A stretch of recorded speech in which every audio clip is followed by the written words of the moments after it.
Golden globe ह्याच सर्ती वेळार दक्षिण भारतीय महासागरांतले वादळांत जखमी जाल्लो भारतीय नौदळाचो कमांडर अभिलाष टॉमीक वाचोवंक रेस्क्यू टिमीक येस आयला. सोमारा सांजे फ्रेंच बोट ओसिरिसान अभिलाषाक आपले बोटींत घेतलो.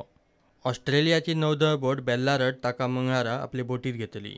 हे बोटींत पुराय मेडिकल फॅसिलिटी आनी स्टाफ आसा. कमरेक मार लागिल्ले, पांय फ्रॅक्चर जाल्ले अवस्थेंत अभिलाषान शुक्रार ते सोमार मेरेन दर्यांत मोडिल्ले बोटींत जगपा खातीर संघर्श केलो. ताका एका जाग्यावेल्यान हालूंक लेगीत मेळनाशिल्लें. ताणें फ्रांसांतले रेस कंट्रोल ऑफिसाक मेसेज केल्या उपरांत ताका साल्वार करूंक हालचाली सुरू जाल्ल्यो. आयतारा नेव्हीचे एअरक्राफ्टांतल्यान ताची बोट ट्रेस जाल्ली. निश्चीत लोकेशन मेळ्ळ्या उपरांत 24 वरां भितर ताका साल्वार केलो. राष्ट्रपती रामनाथ कोविंदान फ्रेंच आनी ऑस्ट्रेलियन रेस्क्यू टिमीची तुस्त केली. अभिलाषाक घेवन बोट लागीं आशिल्ले जुंव्यार वतली. थंयसान वैजकी उपचारांक अभिलाषाक मॉरिशियस व्हरतले म्हूण संरक्षण मंत्री निर्मला सीतारामनान सांगलां.